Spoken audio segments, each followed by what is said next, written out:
यानी कि आपकी जो सैलरी अब आप कमाते हो उस पर क्या देना पड़ेगा आपको, अब आपको उस पर देना पड़ेगा टैक्स, है ना। टैक्स, इनकम टैक्स तो आप लोग जानते हो आजकल बड़ा चर्चित रहता है। Hello everybody, this is Supriya Sharma, your SST educator. आप सभी का स्वागत है करियर विल के इस अमेजिंग प्लेटफॉर्म पे। और आज की वीडियो में जो चैप्टर हम लोग करने वाले हैं वो है नेशनलिज्म इन इंडिया। बहुत ही इंपॉर्टेंट चैप्टर होने के साथ साथ बहुत ही इंटरेस्टिंग चैप्टर भी है। एक स्टोरी जैसे आप लोग बचपन में सुना करते थे अपने ग्रैंड पेरेंट्स से या पेरेंट्स से, और आपको बड़ा अच्छा लगता था कि ये क्या है, वही स्टोरी जो इस चैप्टर में चलने वाली है कि कैसे ब्रिटिशर्स हमारे ऊपर रूल करते हैं और कैसे गांधी जी इंडिया में एंट्री लेते हैं, लोगों को एक होप देते हैं और ड्राइविंग सीट पर बैठकर बहुत सारे नेशनल मूवमेंट्स करते हैं। फाइनली हमारे इंडिया को क्या है, फ्रीडम मिल जाता है 1947। तो चलिए बिना किसी देरी के लेट्स स्टार्ट आवर चैप्टर। और चैप्टर स्टार्ट करने से पहले हमें उसके मीनिंग के बारे में पता होना चाहिए, यानी कि चैप्टर का नाम क्या है, नेशनलिज्म इन इंडिया। इंडिया हमें समझ में आ गया, लेकिन what is the meaning of nationalism. तो नेशनलिज्म क्या है, nationalism is nothing just a feeling of love for our country. क्या है, एक फीलिंग है जो अपनी कंट्री के लिए प्यार दर्शाती है ना। क्योंकि अब जरूरत थी, जब बाहर के लोग आके हमारे ऊपर रूल कर रहे थे तो कहीं ना कहीं ये इंपॉर्टेंट हो जाता है, ये बहुत जरूरी हो जाता है कि हमारे जो देश के लोग हैं उनके मन में उस फीलिंग को जगाया जाए। और यही जो नेशनलिज्म की फीलिंग है वो लोगों के मन में किसकी हेल्प से, जो है आपकी कलेक्टिंग ऑफ आपकी बिलोंगिंग, आप बोलो कल्चर बोलो, लैंग्वेज बोलो, रीजन बोलो, इन सबसे जो है इस फीलिंग को जगाया जाता है। तो क्या लिखेंगे अगर आपसे पूछ लिया जाता है कि what is the meaning of nationalism, तो सिंपली आपको क्या लिखना है, अ फीलिंग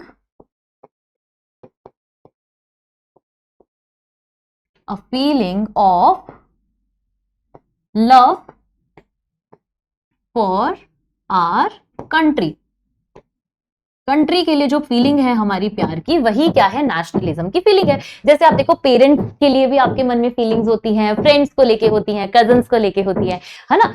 तो वही सारी फीलिंग जो है जब एक कंट्री के लिए होगी, यानी कि अपनी कंट्री के लिए होगी, वही क्या है, नेशनलिज्म है। क्लियर। चलिए अब चलते हैं आगे। और स्टोरी जो है हमारी बुक में स्टार्ट होती है फर्स्ट वर्ल्ड वॉर से, यानी कि अब जो है वो जंग छिड़ चुकी है दो पावर्स के बीच में, सेंट्रल और अलाइड पावर्स के बीच में, है ना। तो फर्स्ट ऑफ ऑल हमें क्या पता होना चाहिए कि ये जो आपका फर्स्ट वर्ल्ड वॉर है ये कब, कहां और कैसे, है ना। तो कब, तो आपको डेट पता होनी चाहिए। देख लेते हैं हम क्या टाइम पीरियड था, 1914 टू 1918 के टाइम पीरियड के बीच में जो है ये वर्ल्ड वॉर जो है आपकी क्या होती है, ये वर्ल्ड वॉर जो है आपकी होती है। क्लियर है सबको, ठीक है। अब वर्ल्ड वॉर तो स्टार्ट हो चुकी, लेकिन अब इंडिया का इसमें क्या रोल है, इंडिया का ये रोल है कि यहां देखो आप अलाइड पावर्स में ग्रेट ब्रिटेन जो है ये भी वर्ल्ड वॉर 1 में लड़ रहा है। और ग्रेट ब्रिटेन का रूल किसके ऊपर था, हम इंडियंस के ऊपर था। तो इंडियंस का क्या हुआ, इंडियंस का इनडायरेक्टली पार्टिसिपेशन जो है फर्स्ट वर्ल्ड वॉर में देखने को मिलता है, और इसीलिए हम इसे पढ़ भी रहे हैं।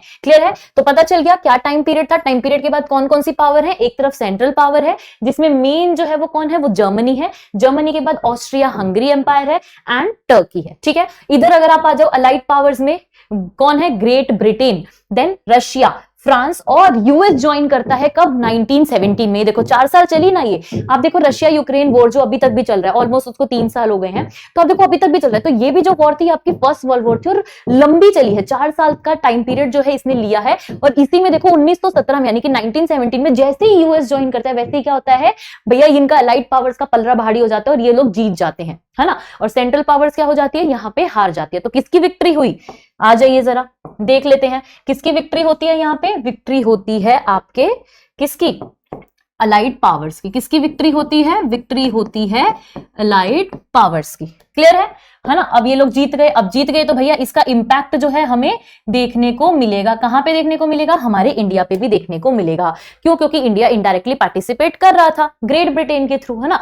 ये लोग खुद थोड़ी लड़ रहे थे, ये हमारे लोगों को भेज रहे थे वहां लड़ने के लिए। तो हम लोग, हमारे लोगों के अंदर क्या था, गुस्सा था, और कहीं ना कहीं हमारे पास कोई और ऑप्शन भी नहीं था, तो हमें लड़ना भी पड़ रहा था। तो यहां से स्टोरी क्लियर हो गई, कब जो है वर्ल्ड वॉर फर्स्ट हुआ, कौन कौन सी पावर्स लड़ रही थी, और विक्ट्री यानी कि जीतता कौन है, आपकी अलाइड पावर जो है वो जीत जाती है। कब, जब 1917 में जैसे ही यूएस एंट्री लेता है वैसे ही वो अपनी ताकत दिखा देता है। क्लियर है। नाउ आगे चलते हैं। जब ये सारी चीजें हो रही थी तो देखो जब भी कोई जंग छिड़ती है, जब भी कहीं आप देखो, आप अपने एरिया, छोटे मोटे मोहल्ले गली की बात कर लो, कोई छोटी मोटी लड़ाई भी होती है ना भैया, तो उसका आपको इफेक्ट देखने को मिलता है कि अरे देखो उनके आपस में अब बन नहीं रही, बात नहीं हो रही। तो ये सारी चीजें जो है, जब देखो आप जब फर्स्ट वर्ल्ड वॉर हुआ होगा तो क्या उसके इंपैक्ट नहीं आए होंगे, बहुत ज्यादा आए होंगे। तो यहाँ क्या है, यही हमारा नेक्स्ट टॉपिक है कि भाई जो न्यू इकोनॉमिक और पॉलिटिकल सिचुएशंस हमें देखने को मिली हमारे इंडिया में आफ्टर फर्स्ट वर्ल्ड वॉर, वही जो है अब हम लोग पढ़ने वाले हैं। और यही क्वेश्चन एज इट इज आपके बोर्ड्स में पूछा जाता है 3 नंबर का, ठीक है। तो बड़े ही ध्यान से आप लोग समझिएगा कि क्या क्या इकोनॉमिक और पॉलिटिकल चेंजेस जो है हमें देखने को मिले कब, आपके आफ्टर फर्स्ट वर्ल्ड वॉर, ठीक है। Huge increase in defence expenditure, क्या है भाई, आपका जो इंक्रीज है, ह्यूज इंक्रीज हो चुका है डिफेंस एक्सपेंडिचर में। क्यों होगा? क्योंकि वॉर चल रही है भैया, जब वॉर चल रही है तो उसमें इक्विपमेंट चाहिए, उसमें हथियार चाहिए, उसमें पता नहीं कितनी हजारों चीजें चाहिए, जिसके लिए आपको क्या खर्च करना होगा, आपको पैसा खर्च करना होगा। और जब जब पैसा खर्च करना होगा तो क्या होगा, आपको, आप देखोगे कि आपका जो खर्चा यानी कि जो आपका एक्सपेंडिचर है वो क्या हो गया, वो आपका इंक्रीज हो गया। क्लियर है? देन क्या देखा, और जब एक्सपेंडिचर इंक्रीज हुआ तो इन्होंने हम लोगों को एक तरीके से चूस लिया और क्या किया, हमारे ऊपर एक नया टैक्स इंपोज कर दिया, दैट इज इनकम टैक्स। यानी कि आपकी जो सैलरी अब आप कमाते हो उस पर क्या देना पड़ेगा आपको, अब आपको उस पर देना पड़ेगा टैक्स, है ना। टैक्स, इनकम टैक्स तो आप लोग जानते हो आजकल बड़ा चर्चित रहता है। क्लियर है? तो इनकम टैक्स जो है वो क्या करना पड़ेगा, आपको पे करना पड़ेगा, क्योंकि इनके पास कोई और ऑप्शन नहीं था और ये लोग चाहते थे कि इंडियन को पूरी तरीके से लूट ले। हमारी जो वेल्थ थी, जो हमें सोने की चिड़िया बोला जाता था, पहले मुगल्स आए वो लोग छीन के ले गए, अब ब्रिटिशर्स का मौका है तो वो लोग छीन के ले जा रहे हैं। तो क्या करें, हमारे ही लोगों को जो है पूरी तरीके से जो है एक्सप्लॉइट कर रहे थे। और क्या किया, और जो कस्टम ड्यूटी के प्राइस थे आपके, किसके, जो आपके कस्टम ड्यूटी के प्राइस थे, उसको भी क्या कर दिया, उसको बढ़ा के डबल कर दिया। कौन से टाइम पीरियड के बीच में, इन बिटवीन 1930 टू 1918, यानी कि जब आपका वर्ल्ड वॉर 1 स्टार्ट हुआ तब से लेके आपके जब तक एंड हुआ तब तक कस्टम ड्यूटीज के जो प्राइस थे वो भी डबल कर दी, यानी कि और ज्यादा महंगाई बढ़ा दी। क्यों? क्योंकि उससे उनको पैसा मिलता था। देन क्या किया, फोर्स रिक्रूटमेंट जो है वो करनी शुरू कर दी। फोर्स रिक्रूटमेंट किसकी, जैसे गांव में जो हमारा यूथ होता है, जो भैया अपना लगा है किसान खेती करने में, पढ़ाई करने में, उसको क्या किया, उसको जबरन वहां से उठा और बोला कि चलो तुम्हें क्या करना है, अब तुम्हें हमारे लिए लड़ना है। तो ये चीज कितनी ज्यादा गलत थी, है ना। तो क्या किया यहाँ पे, फोर्स रिक्रूटमेंट की, है ना, कि भैया जाओ आर्मी में जाके लड़ो। क्यों? क्योंकि उस टाइम पे जो आर्मी थी वो ब्रिटिशर्स आर्मी थी। अगर आज मुझे या आपको कोई बोलेगा तो हम लोग बड़ा प्राउडली जाएंगे कि हाँ हम रेडी हैं, हमें भेजो आप आर्मी, हम अपनी कंट्री के लिए लड़ने को तैयार हैं।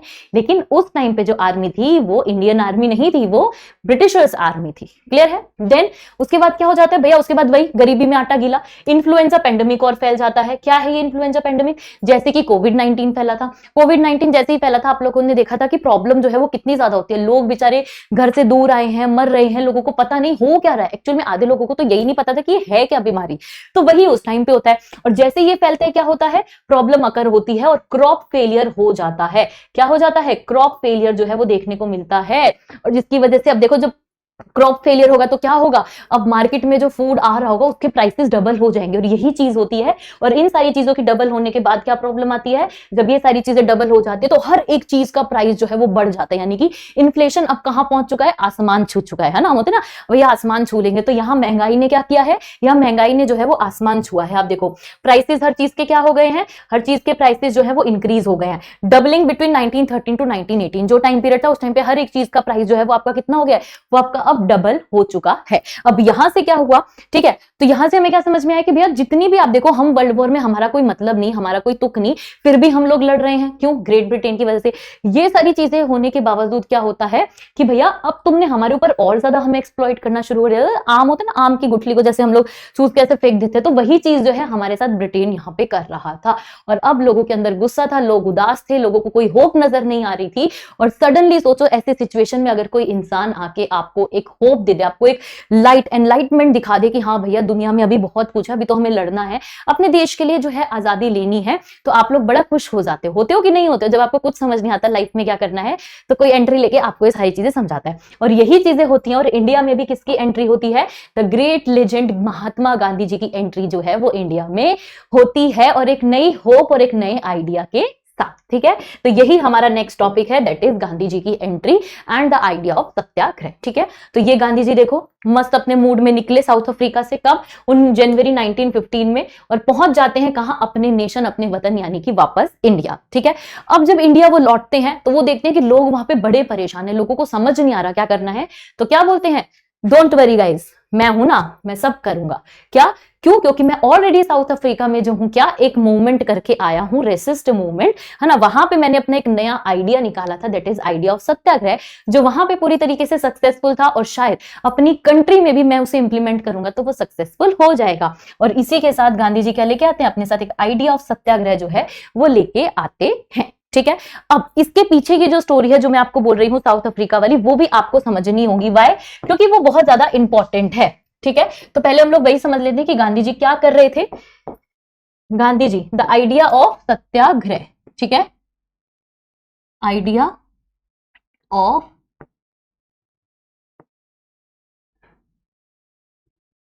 सत्याग्रह, ठीक है, क्या है, आइडिया ऑफ सत्याग्रह। अब इसमें क्या था, गांधी जी ने इस आइडिया को वहां पे इंप्लीमेंट किया। कहां इंप्लीमेंट किया, कहां की बात कर रहे हैं हम लोग बात कर रहे हैं साउथ अफ्रीका की, ठीक है। तो गांधी जी ने साउथ अफ्रीका में एक मूवमेंट किया, जिसको आप क्या बोल सकते हो, जिसको हम बोल सकते हैं रेसिस्ट मूवमेंट। क्या बोलेंगे, हम उसको बोलेंगे रेसिस्ट मूवमेंट, क्योंकि वो था भी क्या था रेसिस्ट मूवमेंट भाई, जब काले गोरे का भेद आपने बहुत सुना होगा साउथ अफ्रीका, नेल्सन मंडेला जी का आपने नाम सुना होगा, बहुत हाथ है उनका इस चीजों को जो है अच्छा करने में, है ना। तो क्या था वहां पे प्रॉब्लम थी, क्या मूवमेंट था, मूवमेंट का नाम था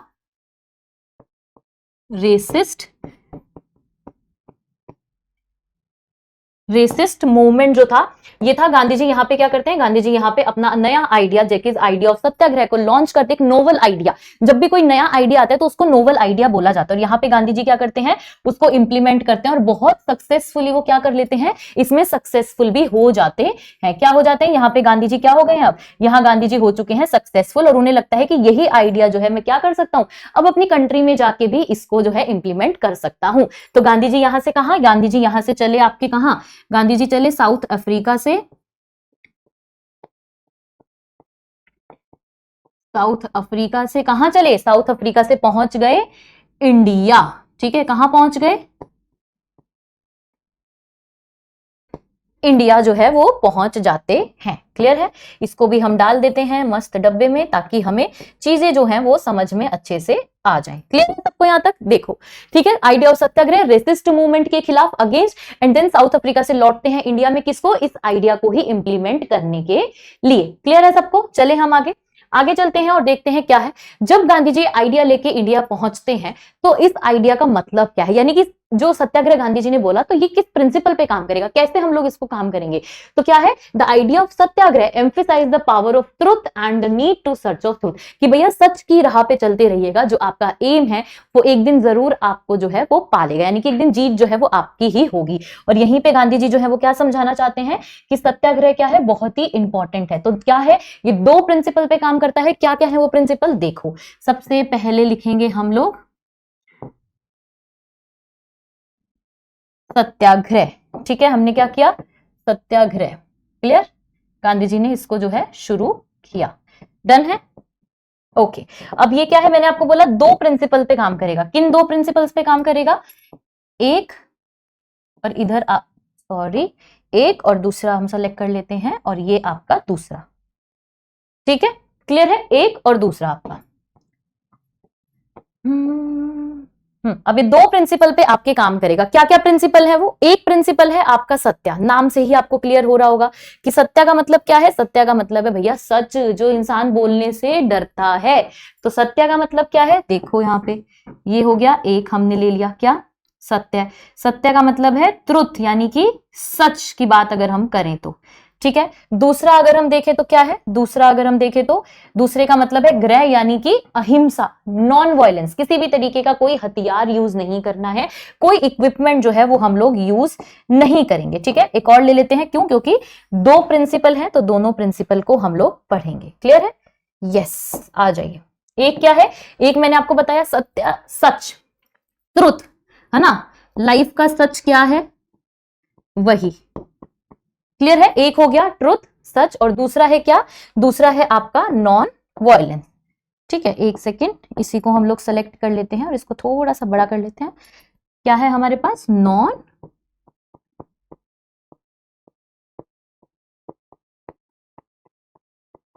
वायलेंस। क्लियर है, एक तरफ सच, एक तरफ नॉन वायलेंस के क्या कर रहे हैं, ये दो प्रिंसिपल्स पे ये सत्याग्रह का आइडिया जो है वो काम करेगा। क्लियर है, अब इस आइडिया को लेके गांधी जी जो है वो निकल चुके हैं कहां पे, एक्सपेरिमेंट करने को। क्योंकि आप देखो जब भी आप लाइफ में कुछ नया करते हो तो वो एक तरीके का एक्सपेरिमेंट होता है ना।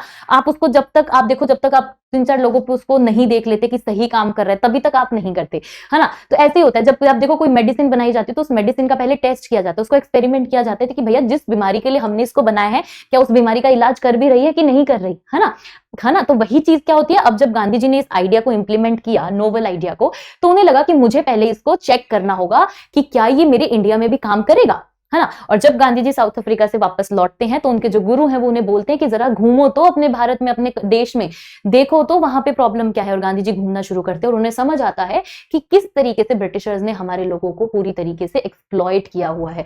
और यहीं पे गांधी जी क्या करते हैं, 3 रीजनल मूवमेंट्स यानी कि 3 रीजनल सत्याग्रह मूवमेंट्स की शुरुआत करते हैं। जहां पे लोग ज्यादा परेशान थे वहां ज्वाइन करते हैं और तीनों सत्याग्रहों में क्या हो जाते हैं, सक्सेसफुल हो जाते हैं। तो यही हमारा नेक्स्ट टॉपिक है, that is 3 regional satyagraha by Gandhi ji. इसी को क्या बोला जाता है, 3 लेबोरेटरीज बाय गांधी जी भी बोला जाता है। क्यों? क्योंकि आप देखो जब भी आप एक्सपेरिमेंट करने जाते हो तो आप लैब में जाते हो, तो इसीलिए लेबोरेटरी। क्लियर है?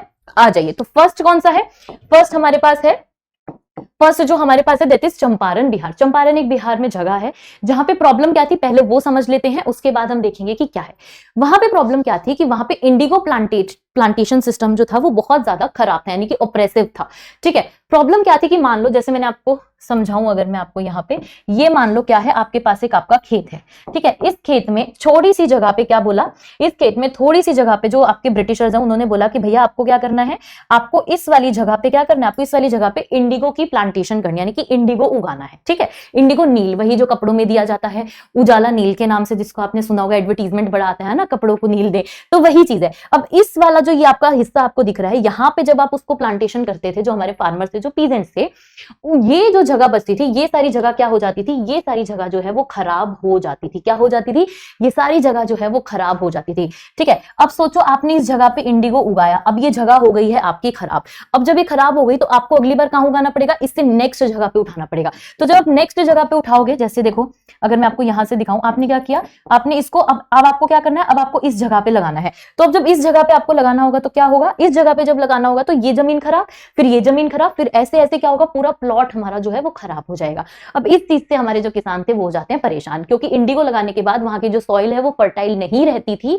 और इसीलिए गांधी जी क्या करते हैं, यहाँ पे उन पीजेंट्स को देखो, यहाँ पे दिख रहे हैं गांधी जी, उन पीजेंट्स को बेचारों को देखो रिक्वेस्ट कर रहे हैं, उनको ज्वाइन करते हैं और क्या बोलते हैं कि आज से ये जो ऑपरेसिव इंडिगो प्लांटेशन सिस्टम था इसको मैं पूरी तरीके से रद्द करता हूं, तुम्हें कोई जरूरत नहीं है किसी भी इंडिगो को अपने खेत पे उगाने की। ठीक है, तो ये सोल्यूशन गांधी जी यहाँ पे क्या करते हैं, ये सोल्यूशन गांधी जी जो है यहाँ पे निकालते हैं। तो क्या है, पढ़ते हैं। इन 1917 में ही ट्रैवल टू चंपारण, कहां पे ट्रैवल करते हैं, Champaran in Bihar, to inspire the peasants, कहां के, तो peasants to struggle against the oppressive plantation system. जो आपका ऑपरेसिव प्लांटेशन सिस्टम जो मैंने आपको बताया उसको पूरी तरीके से क्या कर देते हैं, खत्म, कि भैया नहीं जरूरत है, कोई जरूरत नहीं तुम्हें इंडिगो उगाने की। क्लियर है? वर्ल्ड में बहुत सारी जगह है जहां पे मशीन और इन सब की हेल्प से उग रहा है, तुम्हें अपनी खेती जो है वो खराब करने की जरूरत नहीं है। क्लियर है? बल्ले ही बल्ले, क्यों? क्योंकि यहाँ पे गांधी जी हो गए सक्सेसफुल, लोग भी हो गए खुश जिनको प्रॉब्लम थी। अब गांधी जी यहाँ से निकलते हैं और पहुंचते हैं कहाँ, गुजरात के एक डिस्ट्रिक्ट खेड़ा में। अब खेड़ा में क्या प्रॉब्लम था, ये पिक्चर देखो, यहाँ ऐसे तंबू लगा के गांधी जी बैठे हैं, उनके साथ लोग जो है वो आंदोलन में बैठे हैं। प्रॉब्लम क्या थी यहाँ पे, यहाँ प्रॉब्लम ये थी कि भाई जो आपको बताया था ना, हमने जब पढ़ा था कि क्या क्या इफेक्ट हुए थे अपने फर्स्ट वर्ल्ड वॉर के, तो उसमें हमने देखा था इन्फ्लुएंजा पेंडेमिक फैला था और वो सब फैलने की वजह से क्रॉप जो है वो फेल हो गई थी, क्रॉप फेलियर हुआ था। तो सोचो जब आप एक किसान हो और आपने कोई फसल उगाई और वो फसल पूरी तरीके से फेल हो गई, यानी कि उपजाऊ नहीं हुई, तो ना आप उस फसल को बेच पाओगे, ना आपको उसके बदले में कोई पैसा मिलेगा। तो जब आपको ये सब चीजें नहीं मिलेंगी तो आप लोग कैसे रेवेन्यू पे करोगे, कैसे आप टैक्स पे करोगे? यही चीज यहाँ पे जो वहां के पीजेंट्स होते हैं उनके साथ होती है। लेकिन जो ब्रिटिशर्स हैं वो किसी की मानने से नहीं, वो कहते कि भैया हम तो तुमको कोई माफी नहीं देंगे, तुम्हें तो हमारा टैक्स जो है वो पे करना ही पड़ेगा किसी भी हालत में।